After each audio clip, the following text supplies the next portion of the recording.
Bom dia, sejam todos bem-vindos.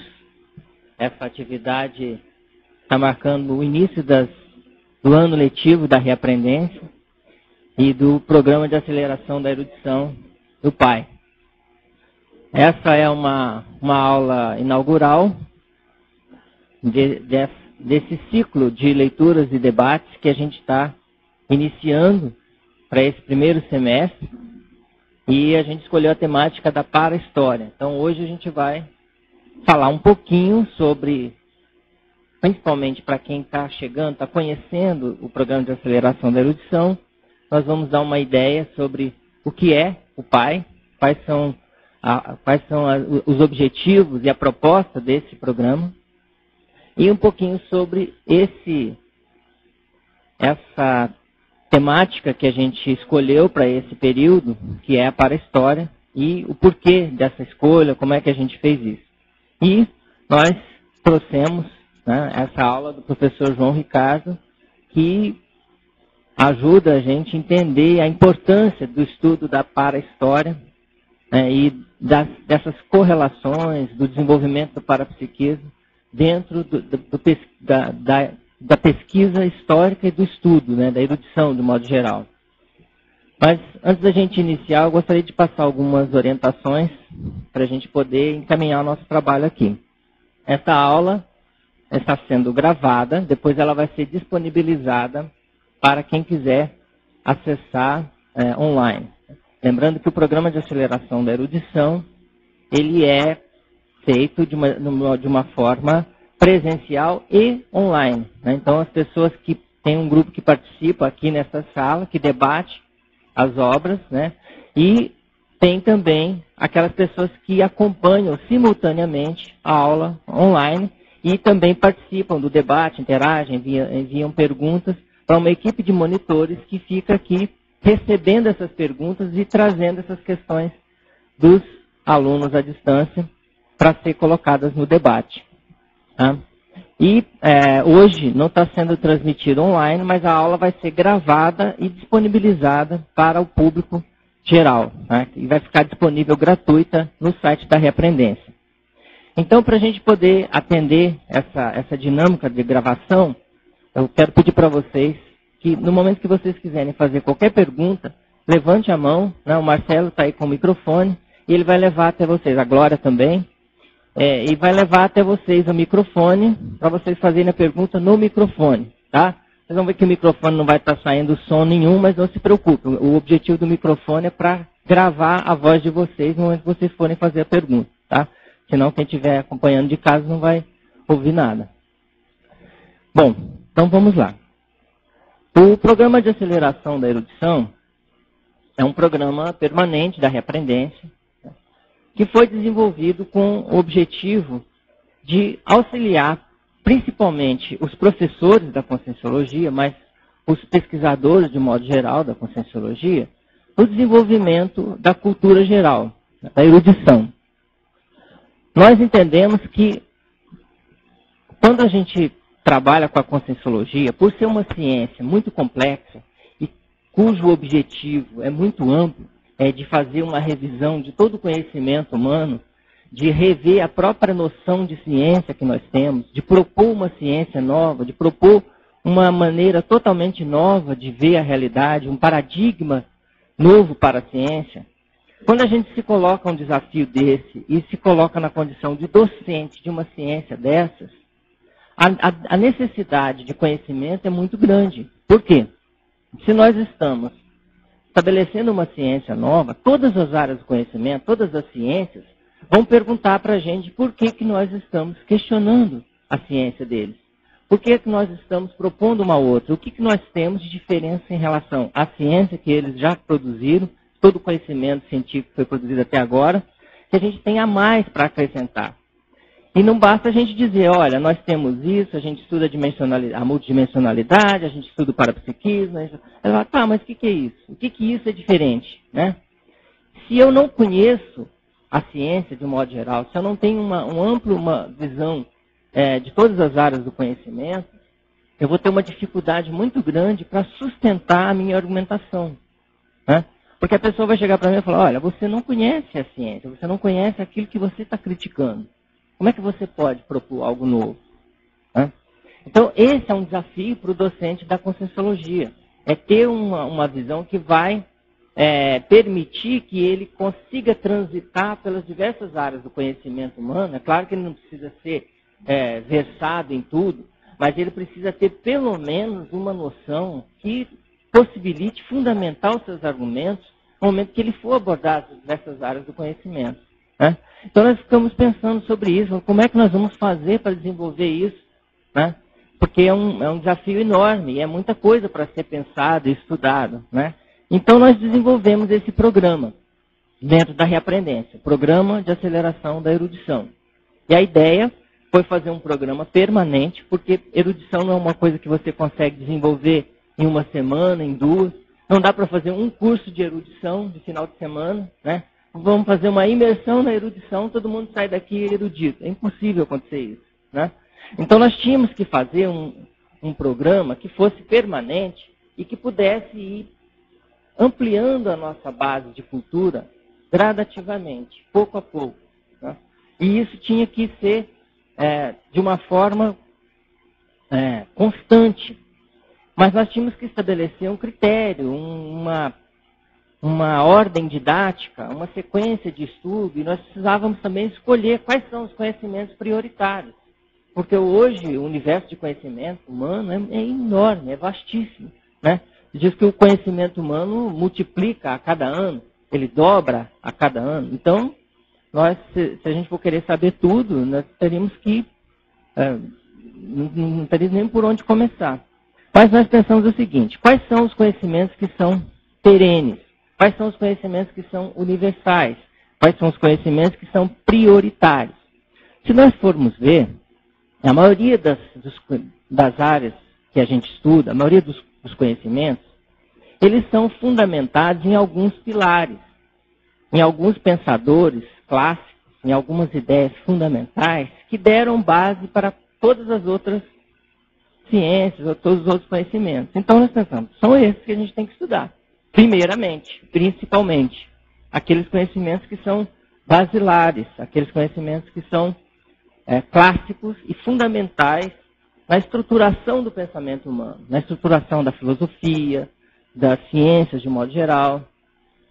E aí nós começamos a fazer esse programa. Nós já estudamos várias obras. No início nós começamos com aquelas que são mais clássicas, desenvolvemos alguns ciclos de estudos de obras clássicas, ainda fazemos isso, periodicamente nós repetimos alguns desses ciclos de obras clássicas e fomos complementando com outras abordagens temáticas de acordo com aquilo que a gente percebia da demanda e das necessidades do próprio grupo. Então várias propostas foram sendo trazidas, por exemplo, fizemos várias turmas sobre a história do parapsiquismo. Fizemos turmas sobre, por exemplo, o pensamento político. Fizemos outras onde a gente estudou diversas biografias. E assim nós fomos gradativamente estabelecendo os critérios de estudo e selecionando as principais obras que a gente deveria estudar.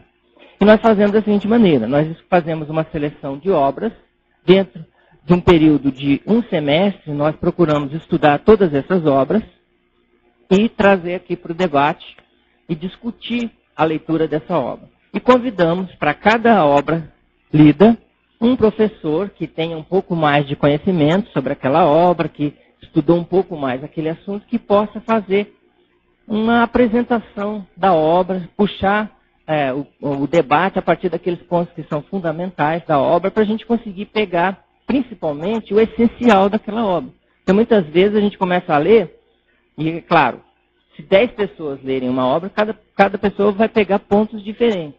Mas existem alguns que são muito importantes, que todo mundo deveria pelo menos absorver aquela ideia principal da obra.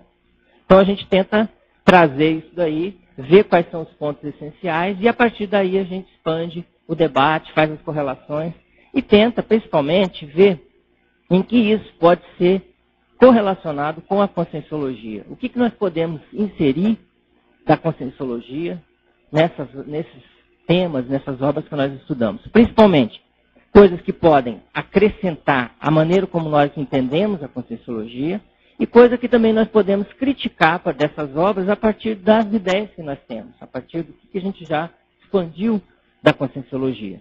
Então, basicamente é isso. Normalmente essas aulas acontecem a cada 15 dias, né? E a seleção das obras é feita a partir de critérios que a gente discute, tem um grupo de discussão para poder selecionar essas obras e pensar o que a gente vai estudar naquele semestre, né? E a partir daí a gente divulga. Então, eu estou aqui inicialmente para falar um pouquinho sobre essa turma que a gente está iniciando agora, que é a para-história. Tá? Então, eu vou falar um pouco sobre como nós escolhemos essas obras e quais foram as obras que a gente vai ler ao longo desse semestre. As obras foram selecionadas a partir da identificação de períodos históricos que, por hipótese inicial, possam ter relação mais direta com o grupo de consciência que hoje compõe a CCCI. O que é isso? É uma coisa meio vaga. Nós sabemos disso, inclusive nós discutimos muito sobre como é que nós vamos fazer isso. E essa é uma demanda que existe. Muitas pessoas falavam para a gente, devia fazer um pai da para-história, vamos estudar os caminhos do grupo da Conscienciologia, por onde que nós passamos. Só que tudo isso é muito hipotético. Nós não temos informação segura sobre isso. Né? O que nós temos são algumas retrocognições de alguns colegas nossos, né, que também não são garantias de informação precisa e correta de nada, porque cada um teve a sua experiência pessoal. Né? Dentro do princípio da descrença, nós respeitamos, admitimos, entendemos, né? Compartilhamos experiência, mas nós sabemos que nós só podemos ter uma conclusão definitiva e clara a partir da nossa própria experiência. Portanto, tudo isso é hipotético. Mas nós temos alguns elementos, a partir da nossa própria cultura, dentro daquilo que nós difundimos, das nossas experiências pessoais e compartilhamos com o grupo, que possivelmente alguns de nós possam ter passado, por exemplo, pelo Egito Antigo, pela China. Né? Muito se fala de haver um momento que o próprio professor Valdo ou algumas pessoas do nosso grupo estiveram na China Antiga. Né? Existe ideia sobre uma personalidade que possa ter sido o professor Valdo Vieira, na China Antiga.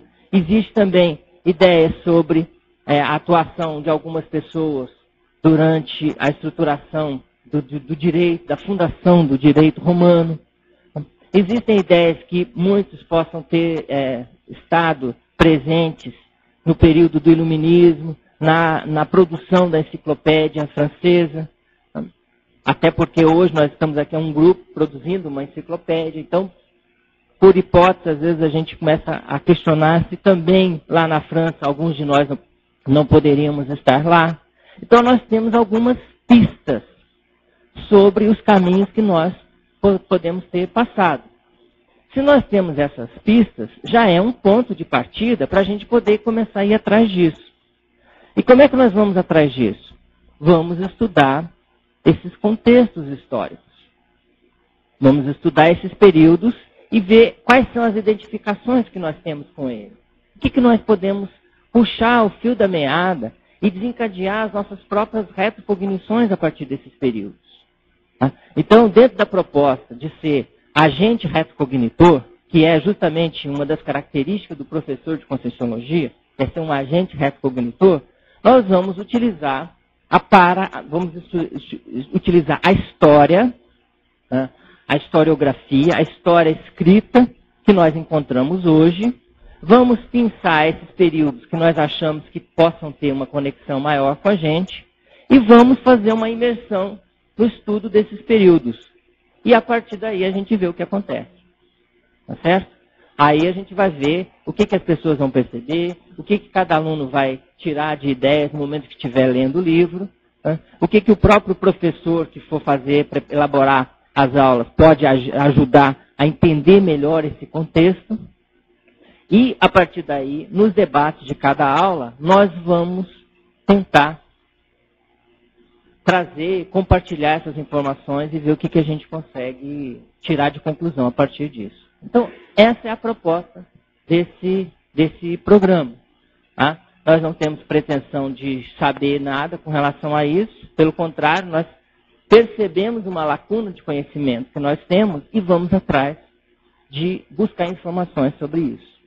Tá certo? Bom, eu vou falar então agora um pouquinho sobre as obras que foram escolhidas, né, e o contexto de cada uma delas. Lembrando que vocês vão ver que muitas dessas obras elas são recentes. Um dos critérios que nós utilizamos também para escolher as obras são obras que são, além de serem mais recentes, elas são acessíveis no mercado para quem quiser comprar. Porque às vezes tem obras muito boas, tinham obras muito melhores até do que essas, sobre esses períodos. Só que são obras que não têm mais edição no mercado, são obras difíceis de achar só no sebo, ou se achar em alguma biblioteca. Então ficaria inviável para a gente propor que todo mundo comprasse o livro e lesse e debatesse a obra. Então ficaria impossível de fazer isso. Nós escolhemos aquelas que são interessantes, estão dentro da temática e existe uma edição disponível no mercado brasileiro para ser adquirida e lida por todos. Tá? Então a primeira obra, O Egito antes dos Faraós.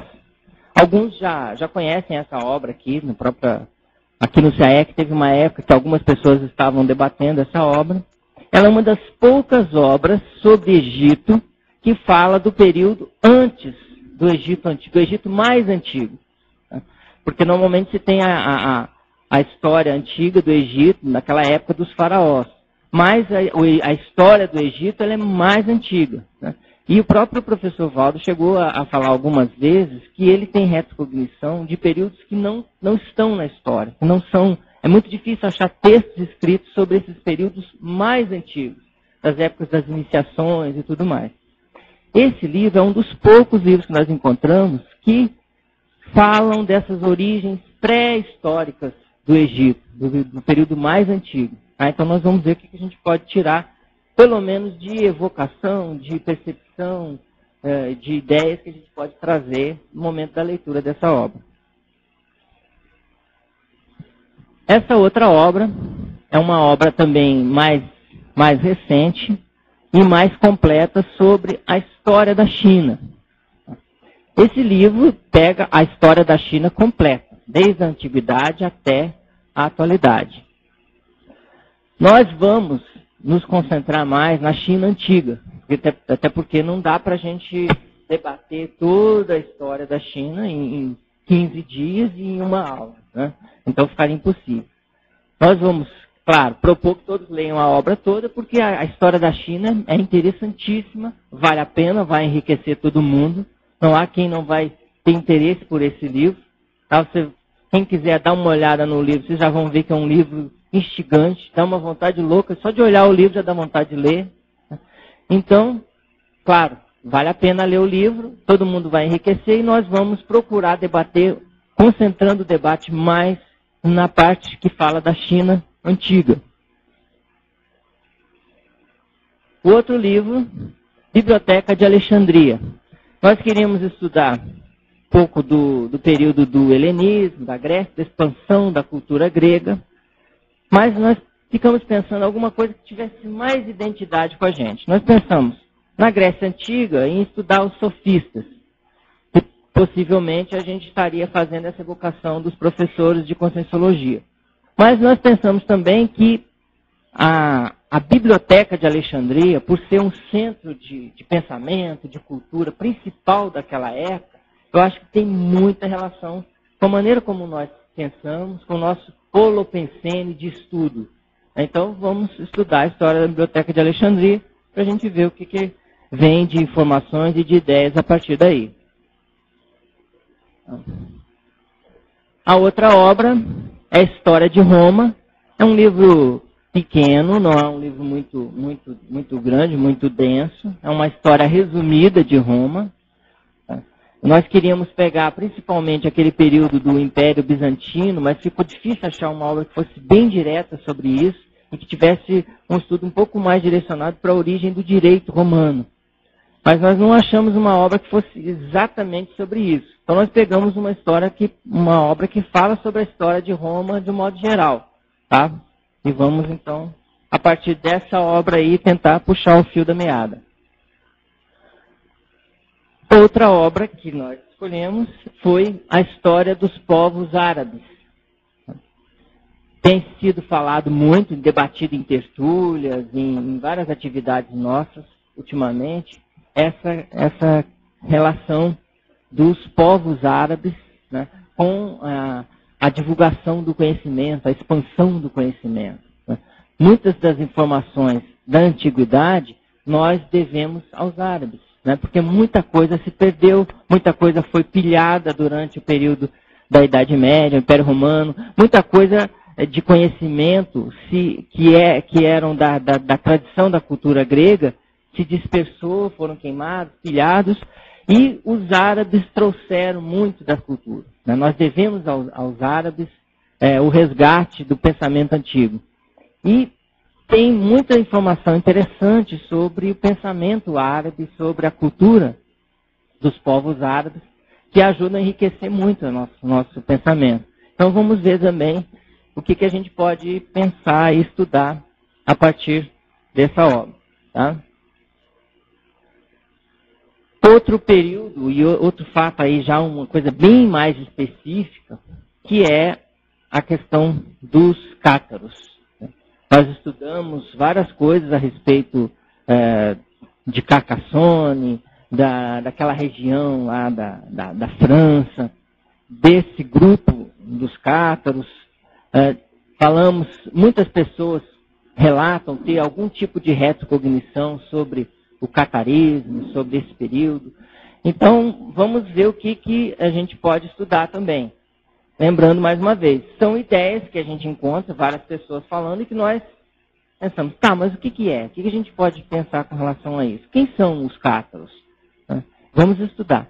Essa obra, ela tem um viés espírita, né? Ela foi escrita pelo Hermínio de Miranda. Então, é claro que nós vamos ter que dar os descontos. Nós até queríamos achar uma obra que fosse mais isenta de religião, para poder falar sobre os cátaros, uma obra mais histórica, pura. Né?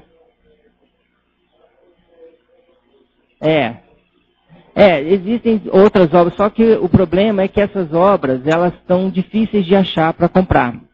Nós encontramos... e outras também estão muito focadas no processo da guerra. Então, como na falta de... essa daí. E na falta de ter outras obras que a gente pudesse, assim, entrar mais nesse contexto histórico, a gente pegou essa daí. Tá? Mas acho que essa obra também vai dar para poder debater o assunto. E é claro, quem quiser, a gente sempre traz sugestões, bibliografias e outras referências que também possam ser estudadas. Tá bom?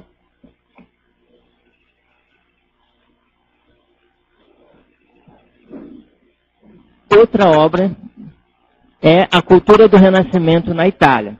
Então, um dos períodos também que são muito interessantes é o período do Renascimento.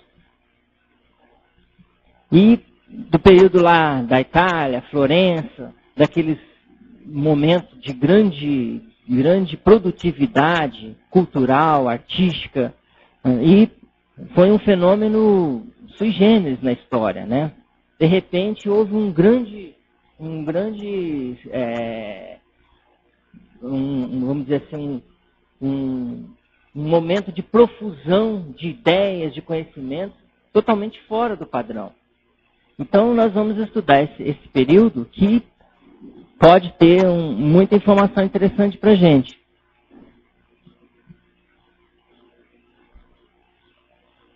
Outro livro é Os Caminhos da Modernidade.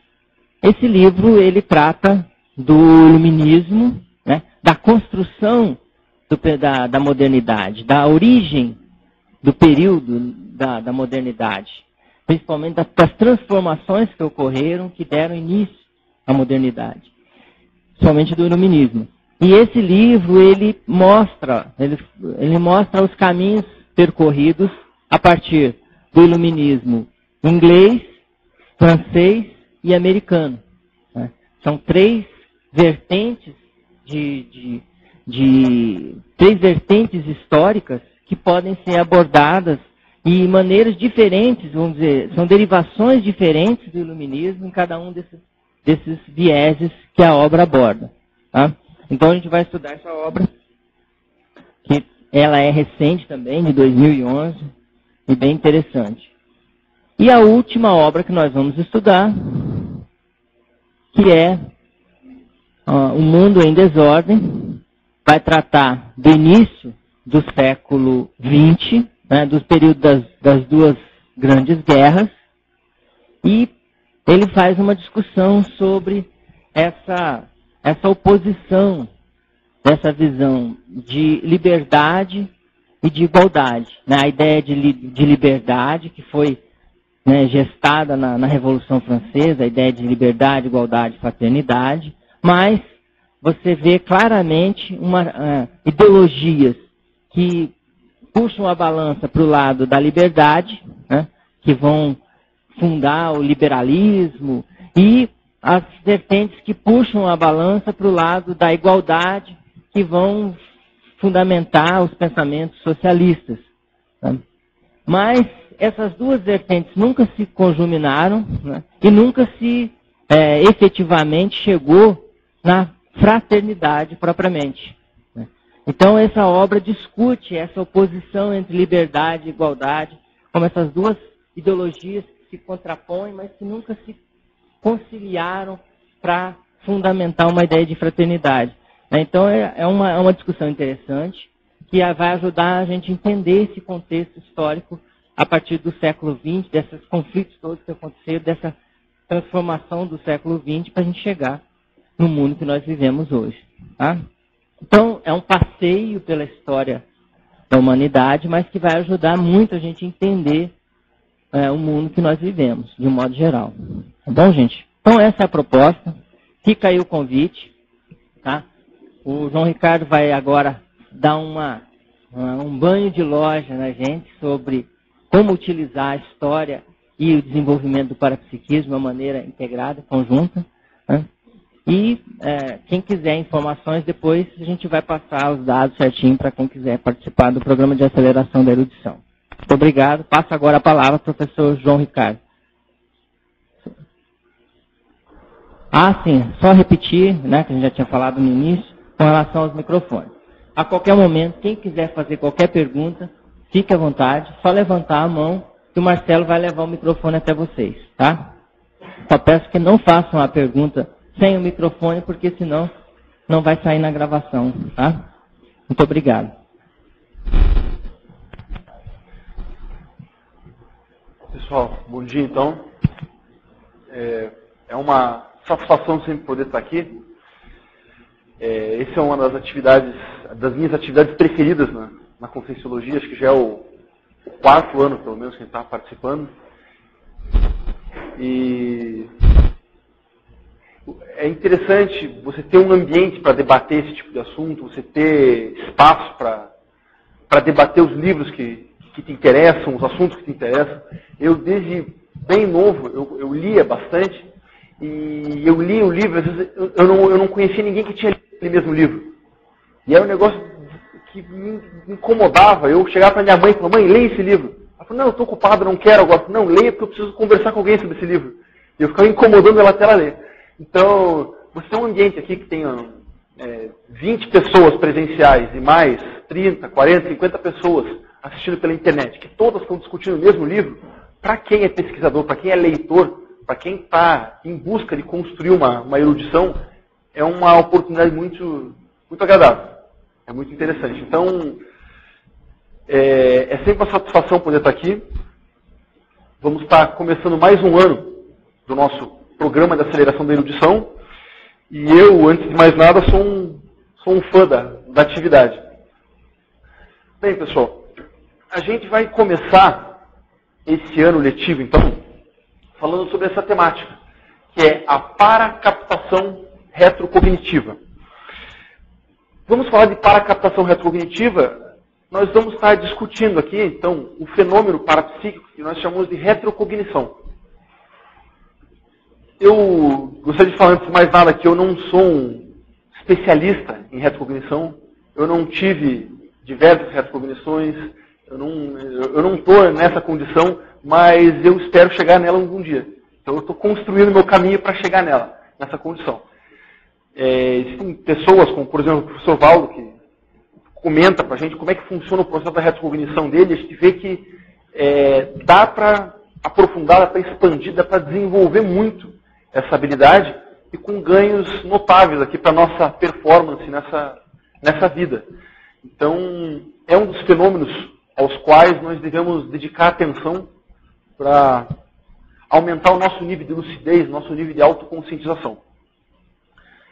Segunda coisa que eu gostaria de falar antes de começar a aula é que a gente já está acostumado a dar aula do pai, essas aulas de livros, de debate. Então, sim, a gente já conhece o modelo das aulas, já está mais ou menos acostumado com o time da aula, etc. Mas essa aula de hoje é uma aula diferente, porque ela não é uma aula de um livro, ela é uma aula de debate, uma aula expositiva, mas não é sobre um livro. E, inevitavelmente, eu vou ter que acabar falando um pouco da minha experiência pessoal, da minha prática. É um pouco diferente do que a gente está acostumado a fazer nas aulas convencionais. Então, não vou falar da minha experiência pessoal para chamar atenção para mim, não é essa a questão, mas como retrocognição é uma experiência pessoal, ela é individualíssima, ela é intransferível. A minha retrocognição é minha, uma vivência minha, uma memória minha. Eu não tenho como transferir isso para os outros da mesma forma. Então, na medida em que eu vá falar de retrocognição, eu tenho que usar aquilo que eu já estudei, aquilo que eu já avaliei da minha casuística pessoal. Então, é outro desafio, tira a gente um pouco da zona de conforto, daquilo que está habituado a fazer todo semestre, mas eu acredito que o resultado para a gente aqui vai ser interessante. Por que é que foi selecionado esse tema, da paracaptação retrocognitiva? Primeiro, esse tema, ele é um tema de um verbete que o professor Valdo apresentou já em tertúlia. Foi a tertúlia de número 1012, que ela aconteceu no dia 7 de novembro de 2008. 2008, então 3 anos e pouquinho. Ela não foi aqui no tertuliário ainda, ela ocorreu lá embaixo, no antigo salão da holoteca. E se vocês forem no YouTube e digitarem isso aqui, ó, tertúlia aula 1012, e colocarem a data, vocês conseguem ver na íntegra pelo YouTube. Então, se vocês se interessarem pelo tema, vale a pena olhar depois, porque enriquece muito. Você vê as abordagens do professor Valdo sobre o assunto, e inclusive várias informações aqui, eu organizei a aula em vários tópicos, e um dos materiais que me ajudou a organizar isso foi a própria tertúlia. Eu assisti ela, peguei as informações que foram passadas ali, estruturei ela, e acrescentei a minha experiência pessoal, o meu trabalho, porque eu fui convidado para dar essa aula, principalmente porque eu, de 2004 para cá, então já fazem 8 anos, eu venho estudando com uma certa disciplina a história do parapsiquismo. Eu estou aprofundando esse assunto, estou procurando me tornar um especialista no assunto, então já fazem 8 anos que eu venho pesquisando o tema. Então tem bastante conexão com a temática que a gente vai apresentar nesse semestre.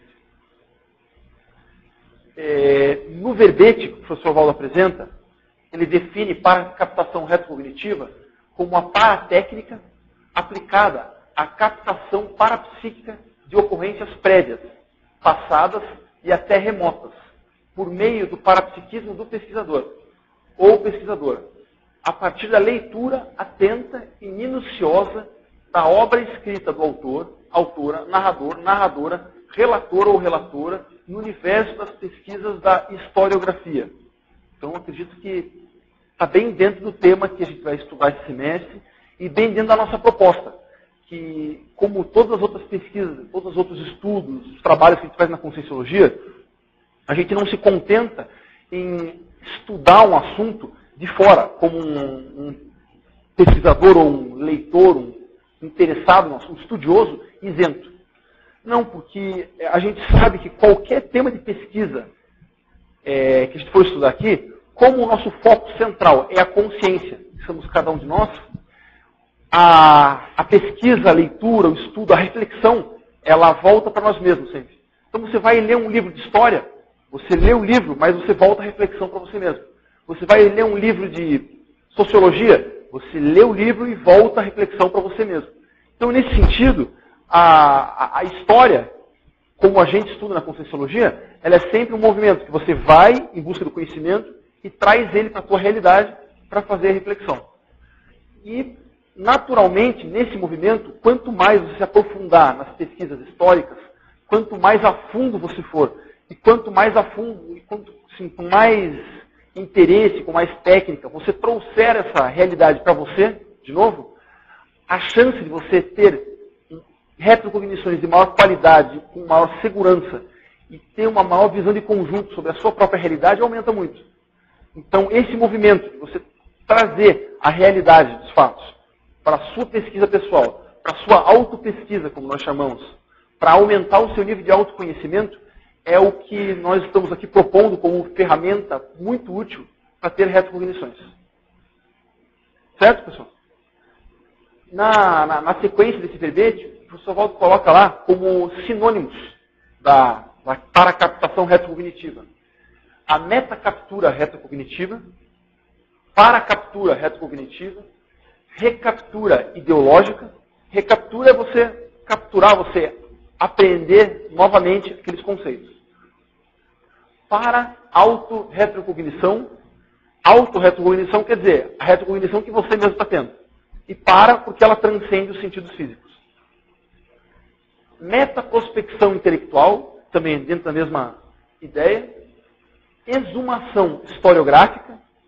Então, exumação já é trazendo um outro viés da questão, porque a exumação, por exemplo, quando a gente escuta mais esse termo, é quando fala-se de exumação de cadáveres, né? Quando você pega e tira o cadáver do túmulo novamente para fazer uma nova pesquisa com ele. Coletar novos dados que você não coletou anteriormente. Então, de certa forma, dá para fazer um paralelo. Você está exumando ideias antigas para reavaliar elas, para reinvestigar elas e para, através delas, gerar uma interpretação diferente sobre alguns conceitos. Metacaptação historiográfica, paracaptação historiográfica, paracaptação biográfica e recaptura retrocognitiva. João Ricardo, eu acho que o termo exumação historiográfica vem fechar todo esse processo que é o da retrocognição. Porque é uma autoexumação que você faz a nível consciencial. Na verdade, é isso que acontece. Todo o processo de retrocognição, você faz uma exumação, vem tudo à tona, aí você pode decodificar todo aquele processo energético, emocional, mental, de todos os jeitos. Né? O termo caiu assim.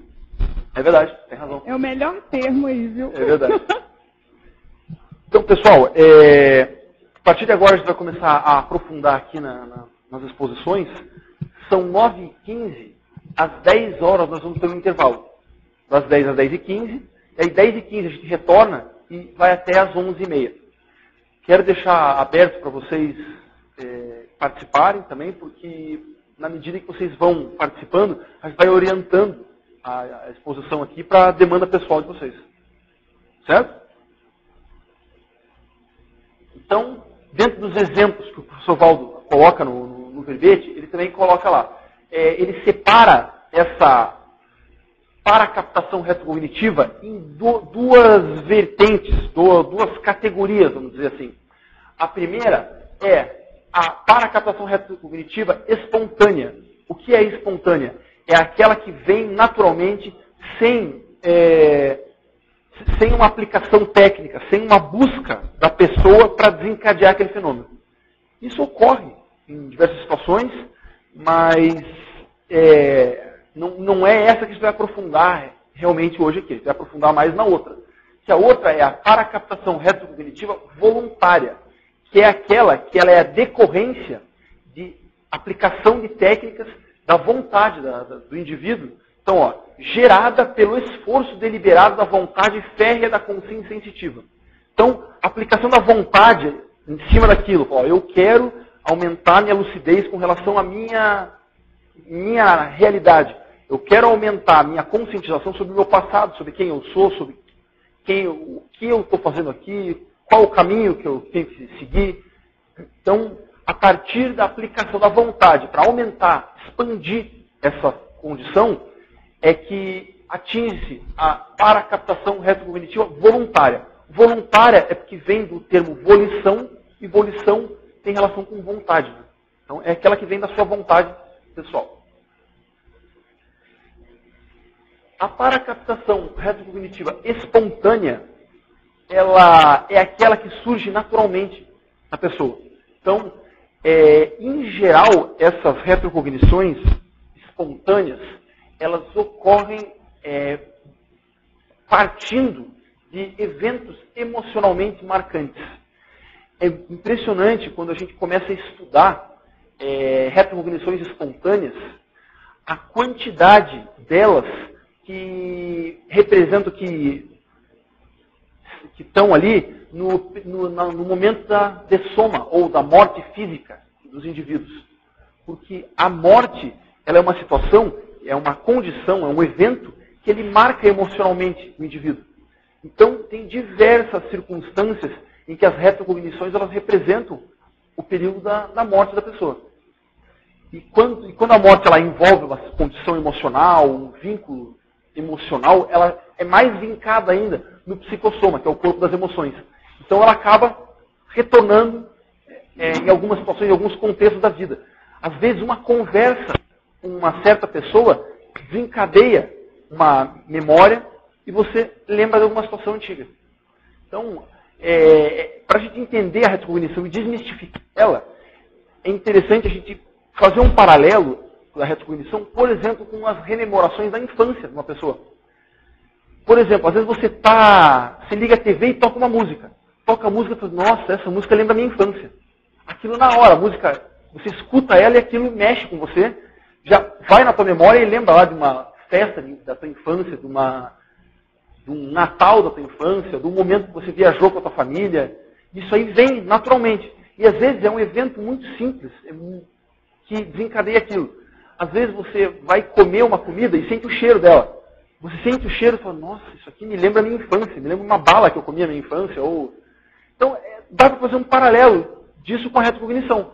O que é a retrocognição?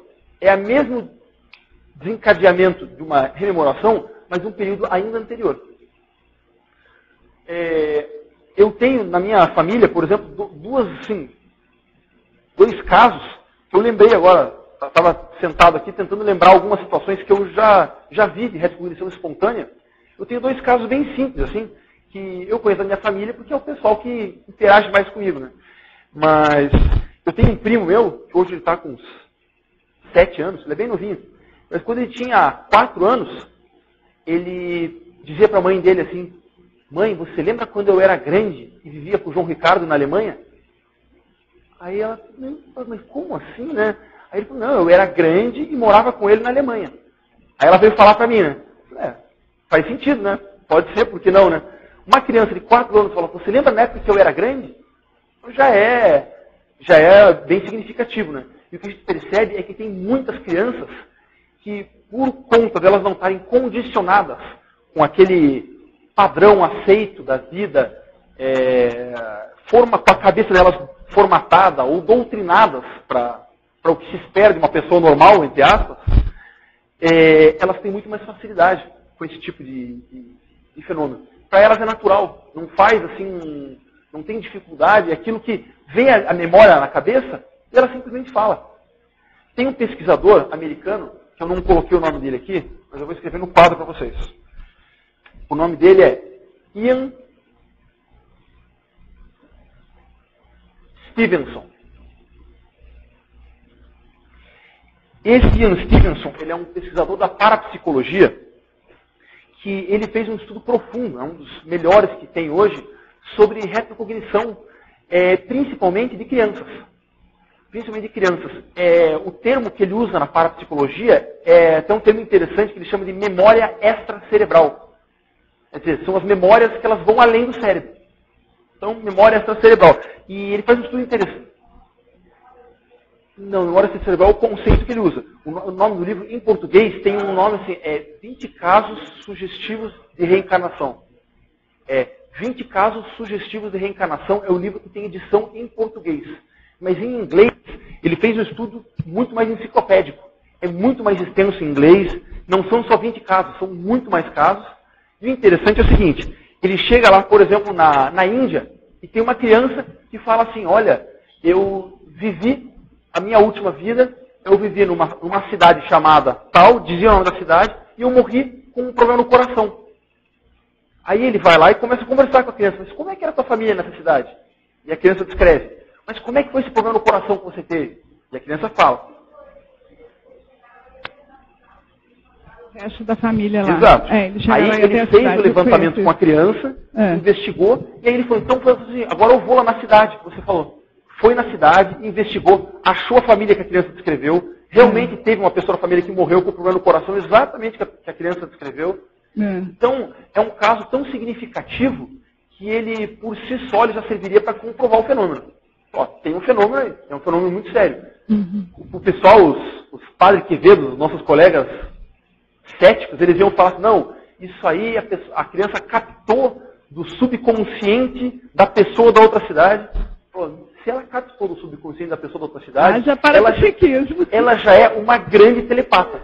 O nível de telepatia que essa criança tem, vamos estudar ela, porque ela é um gênio da telepatia. De qualquer forma. De qualquer forma, então, Então, de um jeito ou de outro, uma criança nova trazer uma situação dessa é muito significativo. Então, as crianças, elas naturalmente têm muita retrocognição espontânea. Com o tempo, elas vão apagando da cabeça, elas vão deixando para lá. Então, talvez daqui a pouco tempo eu vá conversar com esse meu priminho e ele fala, não lembro disso, não lembro o que eu falei. E vai ficar aquelas histórias engraçadinhas que a criança falava quando era pequena, mas passou. Mas retrocognição espontânea é por aí. João. Tem um outro caso... João, só que mais um dado. Esse pesquisador, Ian Stevenson, tem um outro livro baseado na tese de doutoramento dele, que é em inglês, conheço o nome em inglês, não sei se tem tradução para português. É Where Biology and Reincarnation Intersect. Ou seja, na biologia e a reencarnação intersectam. E é um livro que tem fotos, tem uma descrição bem aprofundada dessa tese de doutoramento dele, que no fundo foi isso que estás falando agora há pouco. Né? Ele foi investigar um conjunto de casos específicos, dos mais interessantes que ele achou aí nos vários que ele pesquisou, sobre a condição de o que é que ele acha que a biologia e a reencarnação intersectam. Para ele, é essa a forma como ele apresenta a pesquisa dele. Então, um livro que em inglês o nome é esse. Eu tenho esse livro e conheço em inglês. Em português não sei se tem tradução. Pode pegar depois a ficha técnica dele e passar por e-mail para o pessoal. Sim, eu posso dar a ficha técnica e ver se está em português, que é um livro, nesse aspecto, é bastante interessante. Não, excelente. Excelente. Esse tipo de livro, apesar de que às vezes eles não rompem com o paradigma convencional, para a gente, como levantamento de casos, é excepcional. Na realidade, ele não chegou a ser desacreditado, não, o Ian Stevenson. Ele fez uma pesquisa muito específica, de acordo inclusive com o paradigma convencional, digamos assim, para quem é pesquisador convencional. Mas ele conseguiu juntar um pouco disso e acabou por ser um pesquisador bastante renomeado na condição científica, digamos assim, pela sua pesquisa muito... E é bom ver, inclusive, como é que ele faz a pesquisa, como é que ele apresenta os dados, vai pesquisar, vai em campo... é possível fazer, é possível ser feito, né? Sim. A metodologia é simples. Sim, eu tenho muita foto, inclusive, que ele tirou, e acho que sim, acho que isso aí é um exemplo para nós ver como é que um pesquisador daquele tipo conseguiu, de alguma forma, fazer uma tese de doutoramento, como ele trouxe, para uma universidade convencional, digamos assim, e conseguiu ser aceito, conseguiu ser renomeado. É verdade. Assim. Interessante. Um outro caso que eu lembro da minha família é o seguinte, tem uma tia minha, irmã da minha mãe, que ela desde nova, isso quem me conta é a minha avó, mas ela desde nova, ela acordava diariamente, 3 horas da manhã, chorando. Mas não era um choro soluço, era um choro, parecia que estava apanhando. Mas que coisa, né? E acalmavam ela, davam água para ela, aí ela se acalmava e dormia. No dia seguinte, 3 horas da manhã, mesma coisa. Ficou assim um bom tempo, acordando 3 horas da manhã e chorando.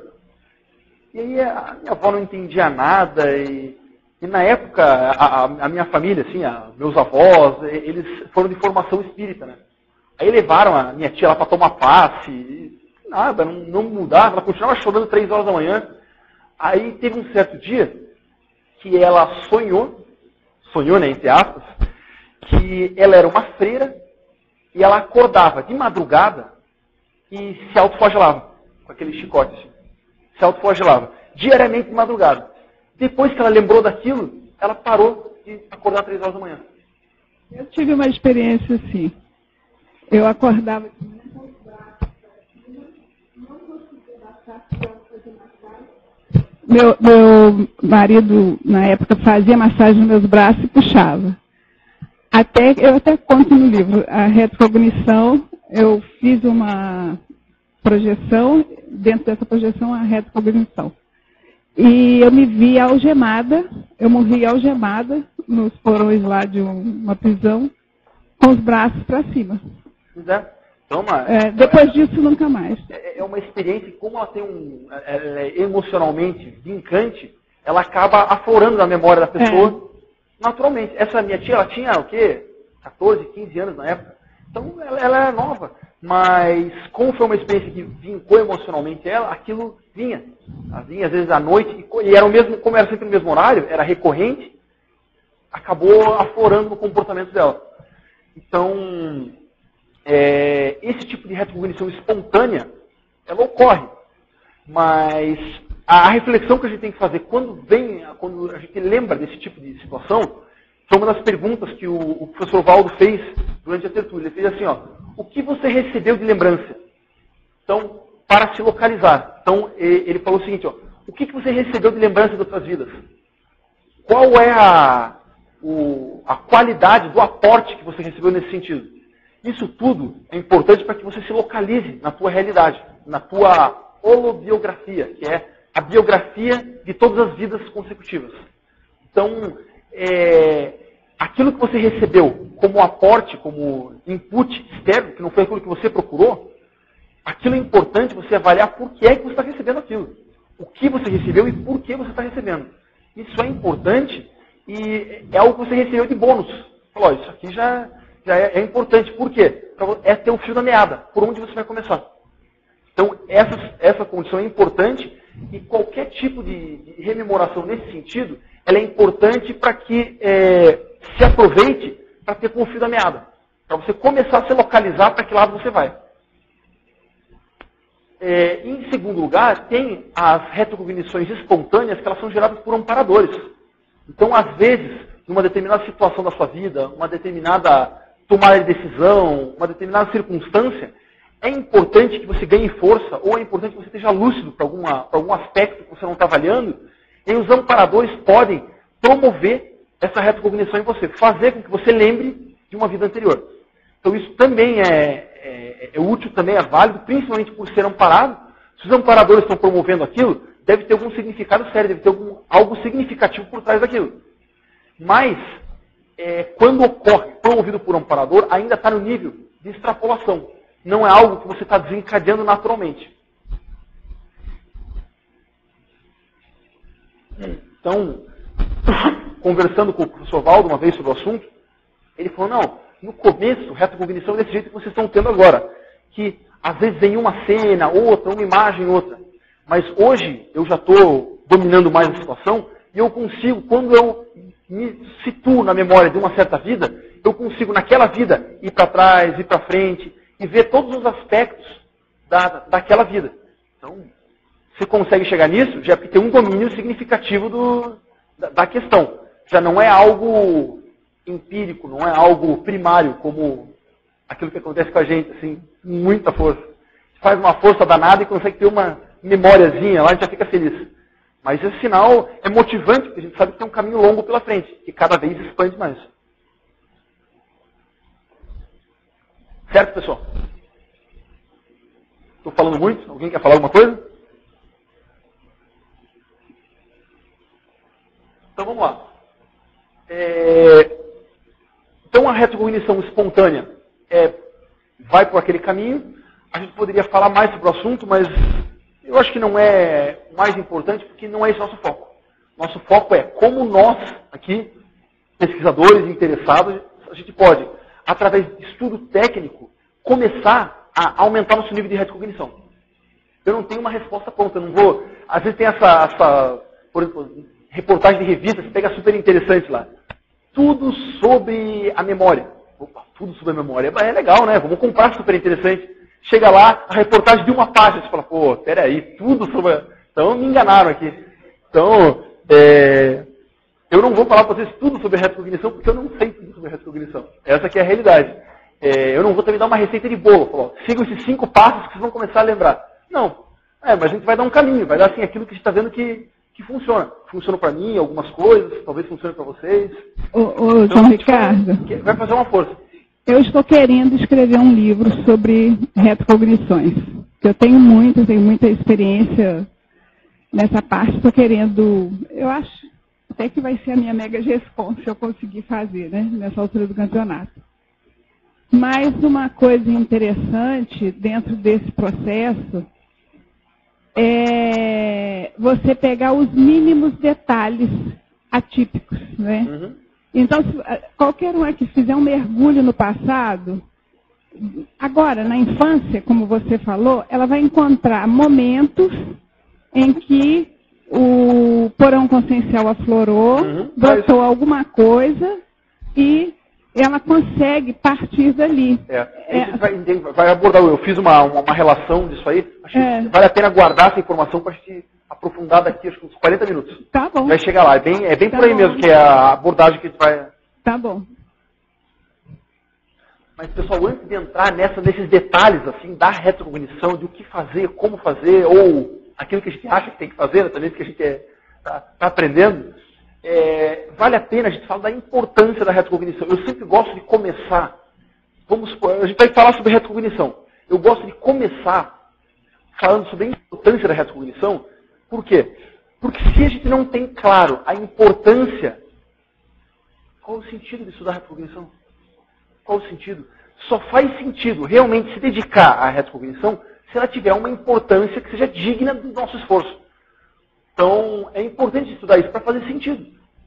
Porque tem diversos cientistas que passam a vida inteira fazendo pesquisas que elas são tão um detalhe do detalhe do detalhe, assim, que você olha e fala assim, não, mas qual é o sentido disso? Eu estou estudando a morfologia da asa da borboleta do sul do Pacífico durante a primavera de 75. Tá, mas qual é o ganho evolutivo que eu vou ter com isso? Então, às vezes é importante, porque a gente diz que a conscienciologia é a ciência prioritária, porque é aquela que estuda a consciência. Então, faz sentido a conscienciologia se o que você está estudando tem importância. Então, eu acho importante começar por aqui. Primeiro paralelo que eu gosto de fazer, para a gente entender a importância da retrocognição, é o paralelo com a nossa memória física mesmo. Vamos pensar o seguinte. Imaginem vocês, do jeito que vocês são hoje, a constituição de vocês, as experiências, os ganhos, os sucessos, as derrotas, a vida de vocês. Uma vida... Imagine se eu falasse para vocês o seguinte, a partir de agora, nós vamos ter uma maquininha aqui, igual aquela do filme Homens de Preto. Nós vamos pegar aqui, vamos apagar a memória de vocês, da semana passada para trás, vamos apagar tudo. Não tem importância? Então vamos apagar aqui, apertar o botão aqui, ninguém de vocês vai lembrar de nada mais da semana passada para trás. Vocês vão ter memória dos últimos 7 dias. É o suficiente, porque afinal, tanta coisa acontece em 7 dias, então isso é o suficiente. Vocês acham que isso ia comprometer a manifestação de vocês? Em qual porcentagem? Que percentual? Praticamente tudo, né? Praticamente tudo. Então, por quê? Porque quem nós somos está diretamente ligado, está profundamente relacionado com as nossas memórias. Profundamente relacionado. Então não tem como se constituir uma personalidade com trejeitos, com trafores, com qualidades e defeitos, com um determinado temperamento, com uma estrutura da personalidade. Não há como se constituir uma personalidade completa sem uma memória significativa. O que constrói a personalidade são os acertos e os erros ao longo dos séculos. E sem a memória, acho que o conceito de memória está muito relacionado com o conceito de consciência. Consciência quer dizer o quê? Com conhecimento, consciência. Então, com conhecimento. O conhecimento está retido na memória. Então, o conceito de memória e o conceito de consciência, eles estão muito próximos. Então, a consciência que eu sou está diretamente relacionada com as minhas memórias, com as minhas experiências. Não tem como dissociar isso. Então, se apagar minha memória, apaga quem eu sou. É complexo isso. Então, qual é a importância da memória para mim? Toda. Eu sou praticamente a minha memória. Sim. Podemos começar pela física. Podemos começar pela física. Não. Relacionado com a memória física. Não, mas eu poderia começar pela física.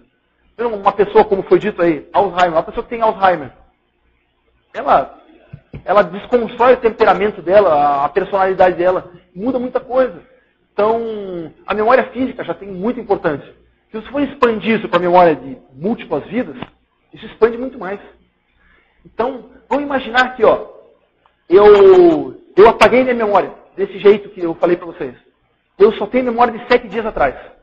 E eu estava devendo 5 mil reais para o professor Marcelo. Eu peguei dinheiro dele, falei que ia pagar, não paguei. Aí eu estou passando por ele na rua. Oi, professor Marcelo, como vai? Ele olha para mim assim, vira a cara e vai embora. Eu penso, mas que cara antipático. Pô, o que ele está fazendo? Não, o que eu fiz para ele? Não fiz nada para ele. Ele virou de costas para mim. Estou mal de memória, né? Estou mal de memória. Se eu lembrasse o que eu fiz, eu ia pelo menos ter um pouco mais de compreensão. E a hora que eu falo só, Marcelo, eu sei que você está chateado comigo, mas, pô, eu vou tentar contornar a situação, vou te atender, eu sei que eu estou em dívida. Mas, e se eu não tenho essa memória? E se eu não tenho? Eu vou chegar, ele vai me olhar assim, vai virar de costas e falar assim, mas que cara antipático, vou me achar injustiçado ainda. Mas que absurdo, olha só, eu fui cumprimentar ele. Então, o paralelo que a gente pode fazer entre retrocognição e memória física mesmo, é muito significativo. É muito significativo. A gente começa a entender a importância disso. A importância de você lembrar outras vidas. Então, a retrocognição, ela contextualiza a vida da pessoa. Ela dá contexto. Então você, por que eu nasci nessa família? Tem explicação. Por que eu tenho esse emprego? Tem explicação.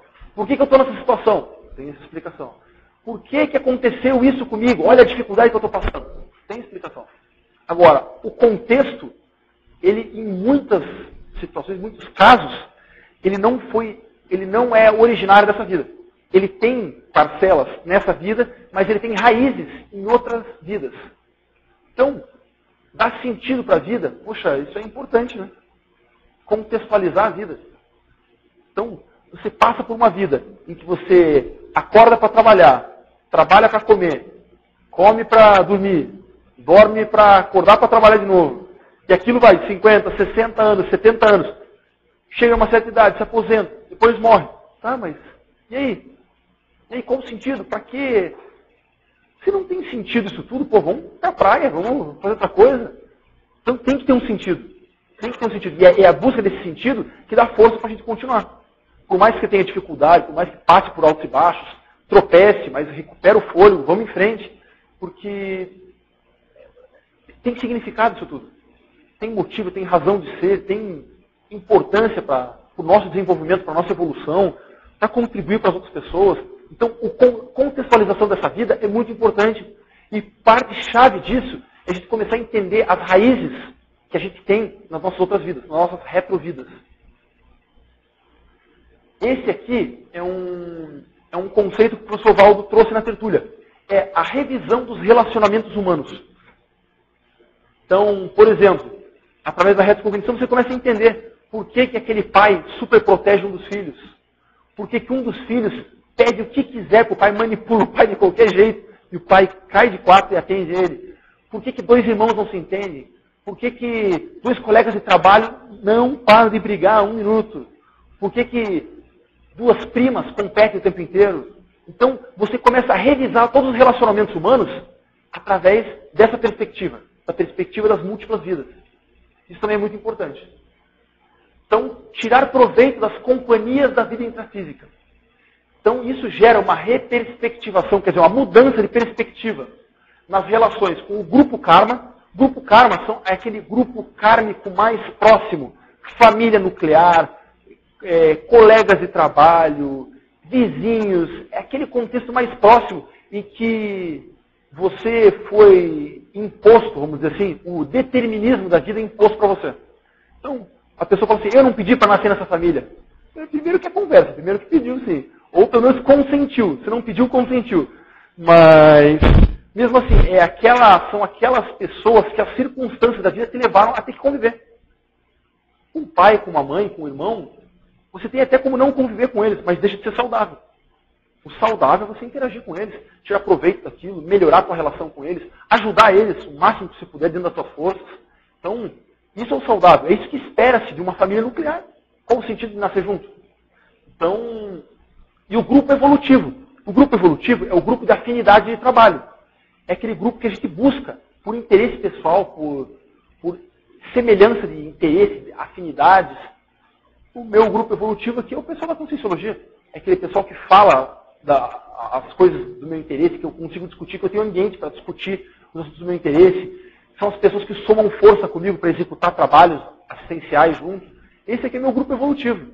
Então, e esse não é um grupo que foi deliberadamente imposto para mim. É um grupo que eu escolhi. Opção para cumprir o meu trabalho, para realizar meu trabalho da vida. Então, meu grupo evolutivo.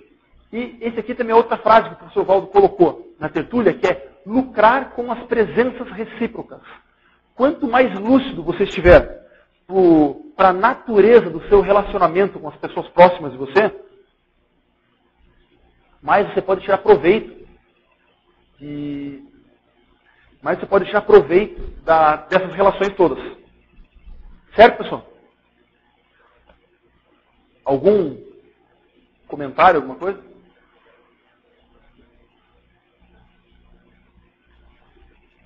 Então, ou estou falando rápido demais, ou vocês estão entendendo tudo, ou... Vamos em frente. Próximo aspecto. Autoconscientização. Autoconscientização eu acho uma palavra interessante, dos termos que a gente usa aqui, eu acho um dos mais profundos. Conscientizar quer dizer você conhecer, você tomar conhecimento. Conscientizar é tomar conhecimento. Então, conscientização é uma tomada de conhecimento. Agora, quando a gente está falando de autoconscientização, é tomada de conhecimento a nosso respeito. Então, eu acho umas palavras interessantes a gente refletir sobre elas. E essa autoconscientização ocorre no sentido de enriquecer as diretrizes da nossa ProEx. Quanto mais, é aquela história, se eu não sei de onde eu vim, dificilmente eu vou saber para onde eu estou indo. Por quê? Porque existe um trajeto, você está fazendo uma caminhada de 5 km. Se você você só consegue enxergar o passo que você está dando agora, dificilmente você sabe para onde você está indo. Mas agora, se você consegue enxergar a caminhada desde o início, olha, então eu estou fazendo uma caminhada, eu já caminhei 2 km e eu estou indo nessa direção, então provavelmente é para chegar lá. Lá está uma distância de 5 km, então eu já consigo imaginar qual é a minha caminhada. Então, essa ampliação da conscientização, ela permite que a gente tenha uma noção mais profunda das diretrizes da nossa programação de vida, da nossa ProEx. Outro aspecto importante é a lucidez que a gente vai adquirindo quanto ao nosso papel de mini-peça. Esse conceito de mini-peça vem dentro daquele conceito que a gente propõe de maximecanismo assistencial, que são os grupos de trabalho e as engrenagens da assistência mesmo. Os grupos de amparadores, os grupos de pessoas que estão ajudando os outros. E isso tudo, toda essa rede de ajuda mútua que existe no planeta, a gente chama de maximecanismo interassistencial. E cada um de nós, se estiver disposto a contribuir para isso, a gente consegue fazer parte desse mecanismo. Com uma mini peça, não é? Não vai ser assim, chegar lá e falar, vem cá, agora, a partir de agora sou eu que mando aqui. Não é isso. Não é isso. É chegar e falar como é que eu posso ajudar? O que eu posso carregar a mala? O que eu posso fazer? Quero ajudar aqui. Então, esse maximecanismo está em funcionamento constante, desde sempre, desde que a gente tem consciência aí da história humana. Mas se a gente quiser, a gente pode ajudar, dar ali o nosso quinhão, contribuir um pouquinho, pelo menos, dentro das nossas possibilidades para esse mecanismo. E tem uma das frases do verbete que o professor Valdo colocou, que eu achei importante colocar aqui, Ele diz o seguinte: a revivência historiográfica é o estudo da história, você reviver a história através do estudo. Então, a revivência historiográfica, no contexto, funciona ao modo das consultas da Consciex à Parapsicoteca de Comunex Evoluída. Eu não sei quantos de vocês já ouviram o professor Valdo falar das consultas que ele fez fora do corpo, as psicotecas, que são as bibliotecas extrafísicas, que você vai lá e consulta sobre as suas vidas anteriores, sobre vidas de outras pessoas, sobre contextos passados. Então, é um banco de informações notável em que as comunidades extrafísicas mais avançadas possuem. Então, ele está dizendo que você fazendo um estudo da história técnico, profundo, é um arremedo, assim, do que a gente poderia fazer estando numa psicoteca. Como a gente não tem uma psicoteca disponível aqui, a gente tem a holoteca. Então, na holoteca a gente vai lá e estuda, porque é o que a gente consegue fazer daqui. Sim, mas dentro das nossas condições, das nossas possibilidades de programa. Pode-se fazer essa programação eu chamo de biblioteca, né? Aí no extrafísico, que é um ambiente enorme, né? Você sobe nas prateleiras volitando, e os livros também são imensos. É muito interessante o processo. Dá para fazer sim. Dá para fazer. Dá para fazer. E, pessoal, antes do intervalo, quantos minutos para o intervalo? 11 minutos. Então dá para ver isso aqui. Mas, retrocognição, até ver pelo nosso público aqui para um domingo de manhã, é um tema de interesse. As pessoas se interessam por retrocognição, querem estudar o assunto. É um tema que fascina, que ele te envolve. Então, para não ser parcial, a gente precisa mostrar as ressalvas também do estudo. Essas ressalvas são importantes, pessoal. São tão importantes quanto a importância da retrocognição. Vamos pensar aqui um pouquinho. Ô, João Ricardo, eu só queria falar sobre um verbete que é a alterança parapsíquica, que também é muito motivador para as pessoas que quiserem pesquisar o assunto. A alterança parapsíquica. É bem motivador. Legal. Quais são as ressalvas? A primeira ressalva é o seguinte: é um tema, a retrocognição é um tema envolvente, ele é fascinante, e que, se você bobear, ele prende tua atenção ali por 10, 20, 30 anos. Porque você vai fuçar e vai mexer no detalhe do detalhe, vai aprofundando, você vai ficando a vida inteira estudando aquele assunto. Por esse motivo, que no início da Conscienciologia, quando o professor Waldo ainda estava lá no Rio de Janeiro, teve uma época que o pessoal do Instituto começou a se dedicar a estudar a retrocognição, e ele chegou um dia numa reunião e falou o seguinte: vamos parar com isso aí agora, vocês estão perdendo muito tempo com isso, vocês têm que mexer com outras coisas, tem outras coisas para fazer, nós temos uma instituição para criar, temos cursos para dar, segura isso aí, outra hora a gente estuda isso, vocês estão perdendo muito tempo com isso. E deu um corte geral em todo mundo, o pessoal se recolheu e falou: não, então vamos deixar para estudar isso outra hora. Por quê? Se você começar a se envolver no assunto da retrocognição, às vezes você fica 10, 15 anos e nem percebe. Estudando. Não que seja desinteressante, mas se você tem outras coisas para fazer, às vezes você precisa ter equilíbrio no seu estudo. É importante ter equilíbrio nessa situação também.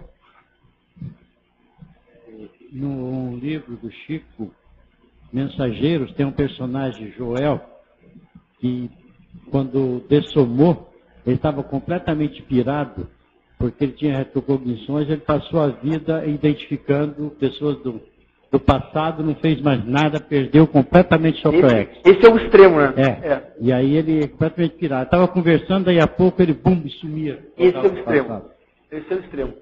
No hospício tem quantas pessoas que dizem que são Napoleão? Eu sou Napoleão, eu sou Cleópatra, e pega uma vassoura e vai andar.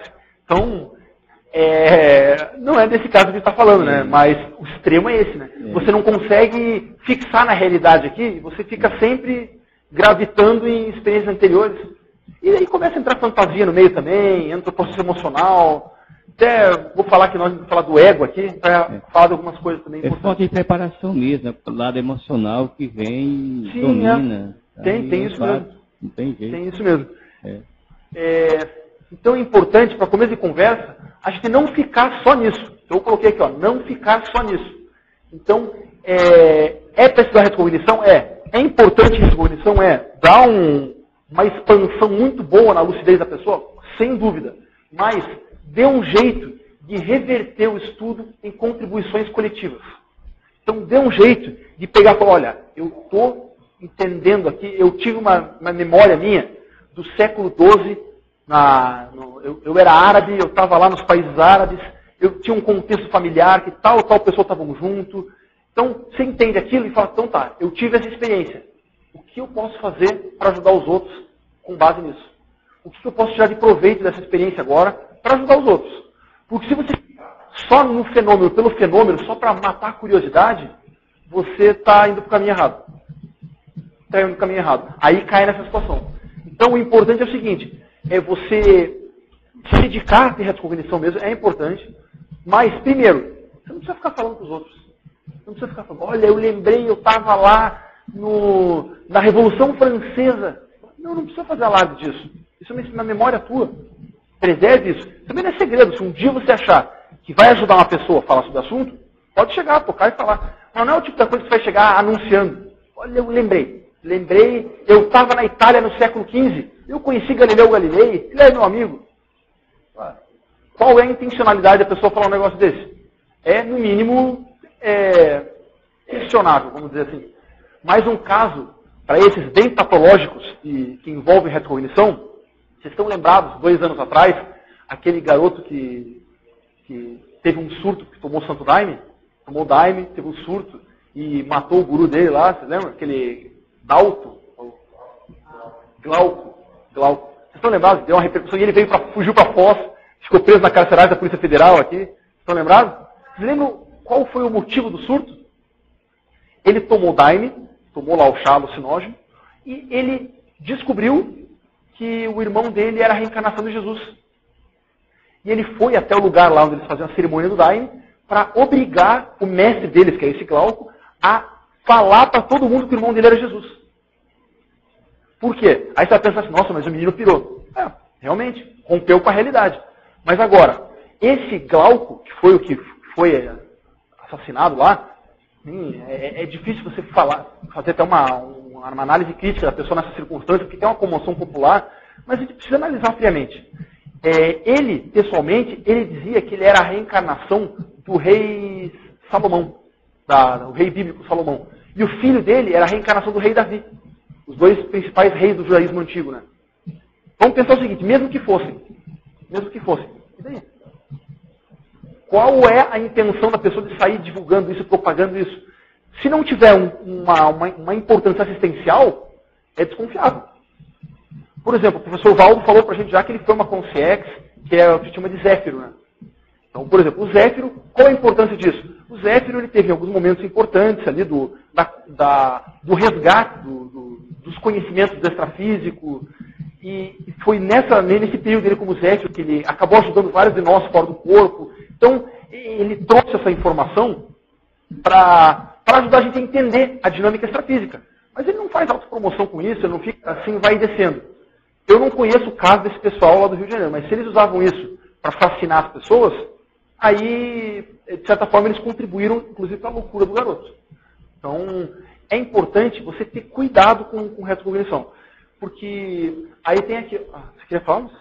Você está trazendo a questão da vaidade, né? Eu estava pensando também num outro ponto, que é a questão da pessoa voltar no passado e querer continuar naquele passado. Uhum. Né?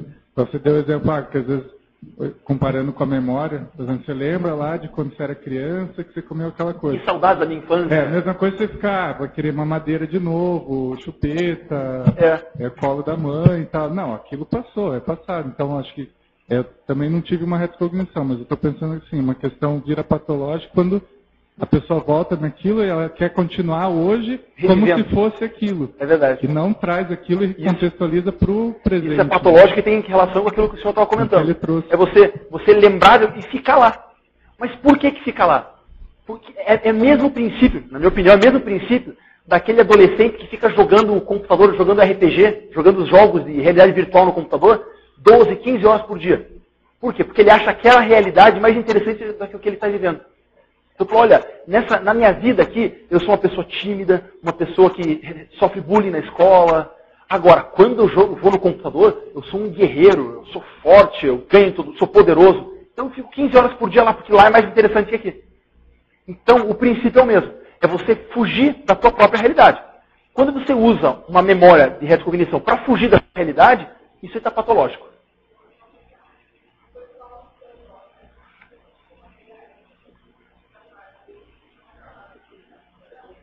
Tá ligado? O pessoal da yoga que costuma ir à Índia para fazer imersão nos ashram, eles voltam batizados de lá e querem ser chamados pelo nome, descobriram que tiveram vida na Índia e querem... Todos eles descobrem. É terrível o negócio.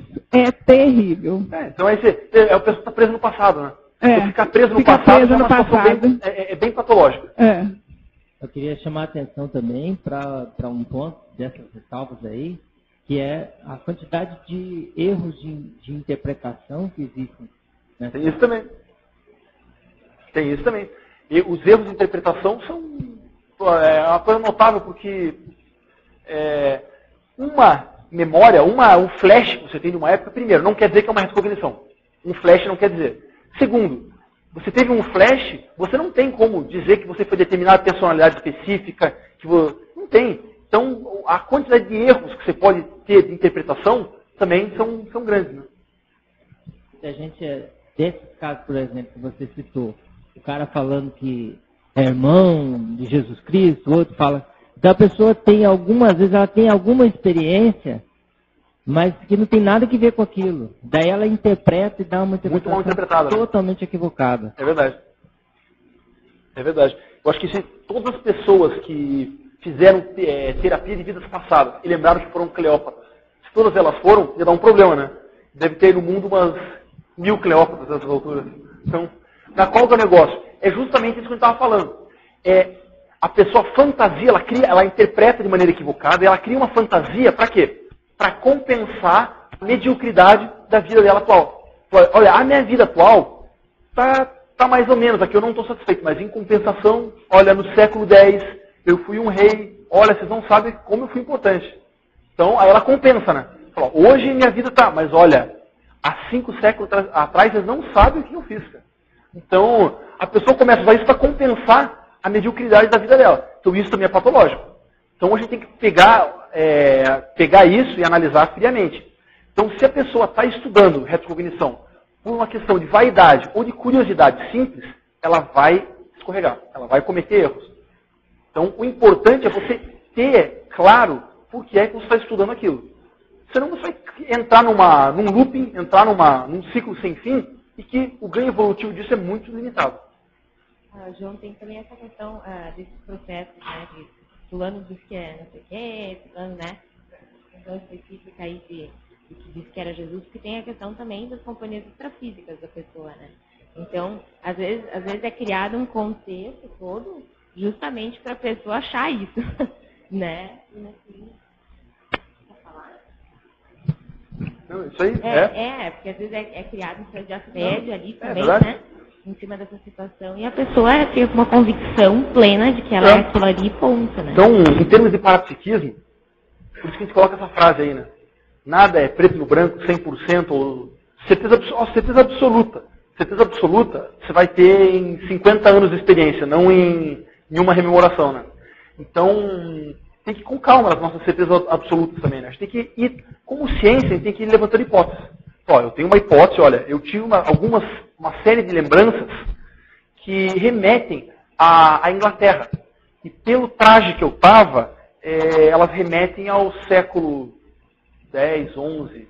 Mas agora eu vou continuar estudando, porque talvez isso seja uma pista de outra vida minha. Mas você tem que ir com calma, vai construindo hipóteses ao longo do tempo. Não falar, olha, lembrei, agora eu sou tal personalidade. Vai com calma, né? Porque não é simples assim. Você reconhecer qual personalidade você foi, não é tão simples. Aí já requer um pouco mais de segurança, mais de vivência, mais de conhecimento. Então, é importante isso. A gente tem a ideia de que retrocognição não é fim. Falou, ó, o meu objetivo é ter retrocognição. Está furado. Eu quero ter retrocognição. Mas por quê? Porque eu quero lembrar das minhas outras vidas. Está furado.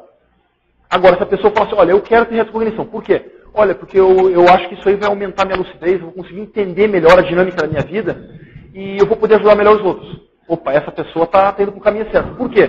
Porque para ela a retrocognição já não é um fim. Ela não quer porque quer. Ela quer porque ela acha que desse jeito ela vai ajudar mais os outros. Ela vai ser uma pessoa mais lúcida, ela vai estar mais preparada para tomar boas decisões e ser uma pessoa melhor. Essa pessoa está no caminho certo. Mas a pessoa que quer porque quer, ela está aqui, ó. Ela está ainda na vaidade, na curiosidade, e aí ela ainda precisa comer um pouco mais de feijão, porque senão ela vai escorregar no tema. João Ricardo, tem um detalhe também, as retrocognições elas precisam ser muito analisadas, como você falou, ver a linha de conduta consciencial daquela consciência, né, das consciências sucessivas, mas ela faz parte da consciência contínua. Se você quer ter lucidez no futuro próximo, a consciência contínua é justamente você conseguir abarcar o maior número de retrocognições saudáveis, né, fazendo um crescendo consciencial. Né? A retrocognição está nisso, para você projetar até o seu futuro. Uhum. Então a consciência contínua vem através das retrocognições saudáveis, comprovadas e tudo. A professora Marina uma vez falou uma frase, que eu sempre lembro dessa frase, ela falou assim, não se evolui com lapsos de memória. Não se evolui com lapsos de memória. Você falou assim, olha, ó, eu estou evoluindo, mas tudo que eu fiz no ano passado eu esqueci. Mas que estranho, como assim? Esqueceu? Então, pra gente, isso aí faz a gente pensar que em qualquer situação que você vá, por exemplo, tomar uma bebida, alguma coisa que mexa com a tua lucidez, para que isso? Pô, o nosso objetivo é ter mais lucidez, não menos. Para que tá? Então, tem que começar a questionar tudo. O objetivo é o quê? Ter mais lucidez. Então, vamos tomar atitudes, vamos implementar práticas, ter rotinas que façam a gente ter cada vez mais lucidez, não cada vez menos. Como é que é? Então... Eu estou estudando paracérebro, né? Estou num curso lá em São Paulo, sou coautora lá em que eu falo sobre o paracérebro. E o professor Valdo coloca, né, no 700 experimentos, evoluir é preencher os paracérebros. E a questão das lacunas, não pode haver lacuna dentro desse processo, mas tem que ser de uma forma saudável. Pessoal, chegamos no nosso horário de intervalo, com 5 minutos de atraso, desculpa. A gente volta 10h15? 10h20. Então tá bom. 10h20 a gente retorna.